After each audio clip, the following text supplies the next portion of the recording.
સસ્તું છે, કારણ કે એને તમે કારણ કે પૈસા તો ગમે ત્યારે આવી જશે અને તમે મેળવી શકો છો, પણ જે પૈસાથી નથી મળતું એ તો કેમે કરીને નથી મળતું. સ્વજનો ને વડીલો એ તો ભાગ્યશાળીના ઘરે હોય. એમને બીજું શું જોઈએ છે?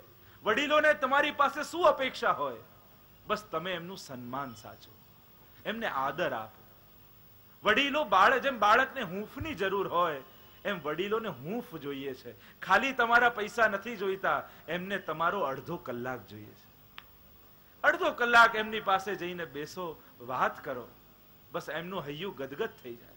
તમને બે વસ્તુ, ભલે તમારે આ ઈચ્છાની કરજો, પણ પૂછવા જતા શું થાય છે કે બા આ રીતે કરવાના છે, ઠીક છે? એમના વડીલોના મનમાં કેવો સંતોષ થાય કે ના બાળકો કેવું પૂછીને આનંદથી કરે છે. આ આપણા હિન્દુ સમાજનો વિવેક છે.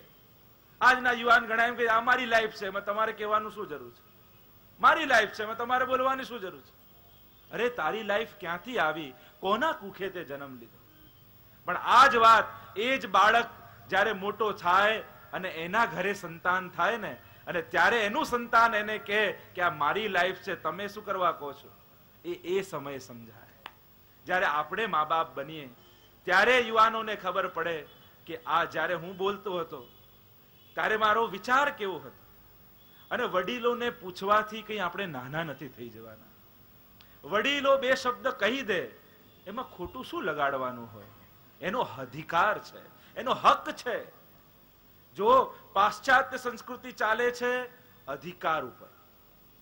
વિદેશોમાં યુવાનોને નાનપણથી બાળકોને સ્કૂલમાં શીખવાડવામાં આવે આ તમારો હક છે, મા બાપ સામે તમારો આટલો હક છે. લો શીખવાડવામાં આવે કે તમને આમ મારી ન શકે, વળી ન શકે, આ તારો અધિકાર છે. પણ આપણી હિન્દુ સંસ્કૃતિ એ અધિકાર પર નહીં, ફરજ ઉપર ચાલે છે. મા બાપ કહે તો સાંભળી લેવી એ તારી ફરજ છે. એમની આજ્ઞામાં રહેવું તારી ફરજ છે. આપણો હિન્દુ સમાજ એ આપણે અધિકાર ઉપર નહીં, ફરજ ઉપર નિભીએ છે.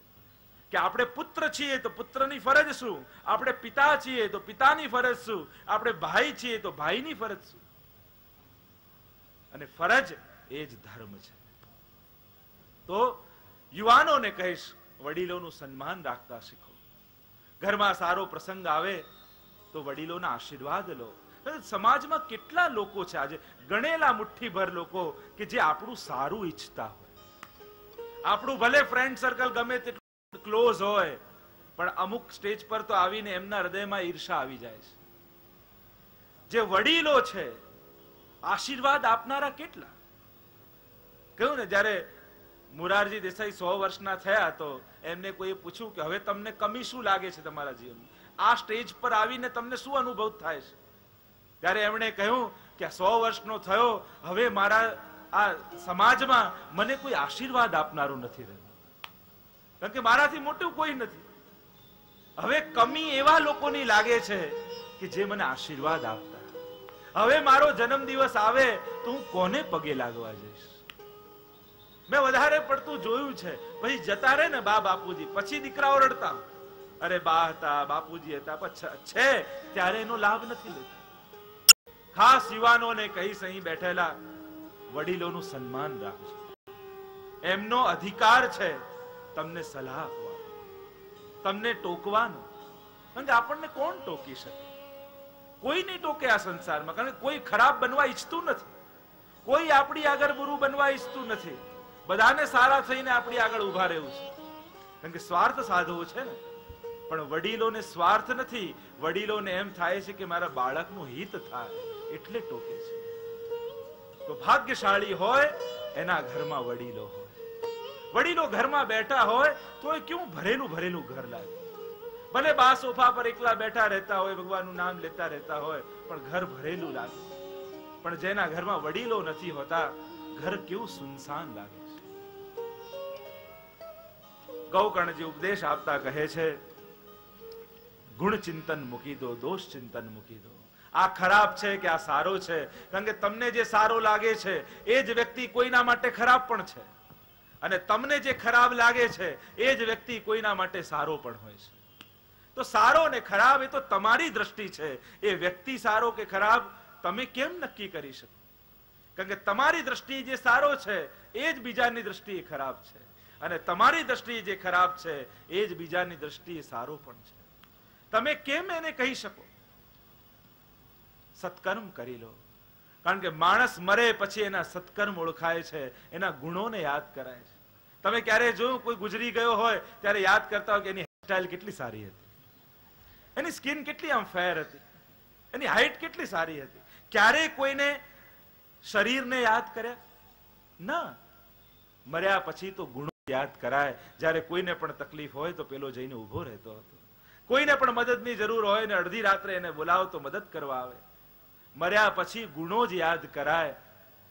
એને શરીર નથી યાદ કરાતું, દેહની સ્મૃતિ નથી થતી, ગુણોની જ સ્મૃતિ થાય છે. ગૌકર્ણજી ઉપદેશ આપવા લાગ્યા પિતાને. પિતાજી તો ઘર છોડીને ગયા વનમાં, આત્મોદ્ધાર કર્યો છે. હવે તો ધુંધકારીને કોઈ ટોકનારું રહ્યું નથી, કહેનારું રહ્યું નથી. સ્વચ્છંદ દોર મળી ગયો, માને હેરાન કરવા લાગ્યો, બધું ઘરનું લઈને વેચી નાખ્યું. માએ પણ આત્મહત્યા કરી લીધી, કુવામાં પડતું મૂક્યું. આવી સંતતિ થઈ, એના કરતા તો સંતતિ ન હોત તો સારું થાત. 5 ગણિકાઓને રાખી લીધી ધુંધકારી. ધુંધકારી એટલે જીવ છે, દુર્બુદ્ધિ જીવ. અને 5 ગણિકાઓ એટલે શબ્દ, સ્પર્શ, રૂપ, રસ અને ગંધ. આ પંચ તન્માત્રાઓ, આ 5 જેના દ્વારા વિષયો ભોગવાય છે, આ 5 ગણિકાઓ છે. માણસ આ 5ને કારણે જ ફસાય છે. શબ્દમાં નિંદા પચાવવી સહેલી છે, પણ વખાણ પચાવવા બહુ અઘરા છે. માણસ 2 વસ્તુ જિંદગીમાં ઓળખી નથી શકતો. એક નિંદામાં રહેલું સત્ય, અને બીજું વખાણમાં રહેલું અસત્ય. આ 2 વસ્તુ માણસ ઓળખી નથી શકતો જિંદગીભર. કોઈ આપણી નિંદા કરે છે તો ધ્યાનથી વિચારજો, એ નિંદામાં ક્યાંક ખૂણે ખાંચરે સત્ય હશે. કારણ કે ધુમાડો નીકળ્યો છે તો ક્યાંક આગ લાગી હશે. ક્યાંક નિંદામાં સત્ય હોય છે જ, અને વખાણમાં અસત્ય હોય છે.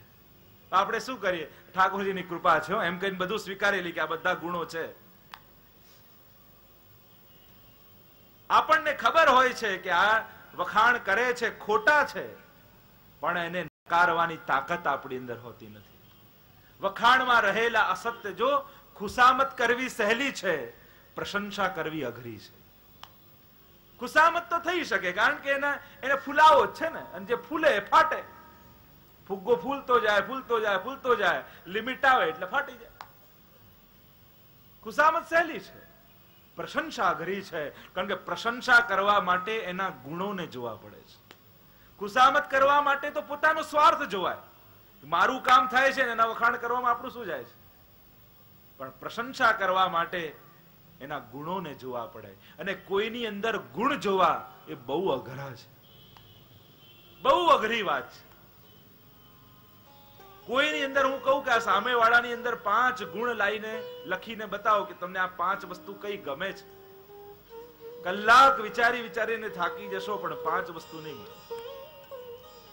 નહીં બરા? યુધિષ્ઠિર ને દુર્યોધન ગયા દ્વારિકા, એટલે ભગવાને બંનેને કહ્યું, યુધિષ્ઠિરને કહ્યું કે દ્વારકામાં કોઈ ખરાબ વ્યક્તિ હોય એને મારી પાસે લાવો, અને દુર્યોધનને કહ્યું કે તને કોઈ સારો માણસ મળે દ્વારકામાં તો મારી પાસે લાવો. બંને આખો દિવસ ફર્યા, રાતના આવ્યા ઠાકોરજી પાસે. યુધિષ્ઠિરને પૂછ્યું, કેમ તને કોઈ ખરાબ માણસ મળ્યો? યુધિષ્ઠિરે કહ્યું કે દ્વારકામાં તો કોઈ ખરાબ જ નથી, બધા પોતપોતાનું ધર્મ કરે છે, સત્કર્મ કરે છે, પોતપોતાના કર્મમાં લાગેલા છે, કોઈ ખરાબ નથી. દુર્યોધનને પૂછ્યું કે તને કોઈ સારો માણસ મળ્યો? કે અહીંયા તો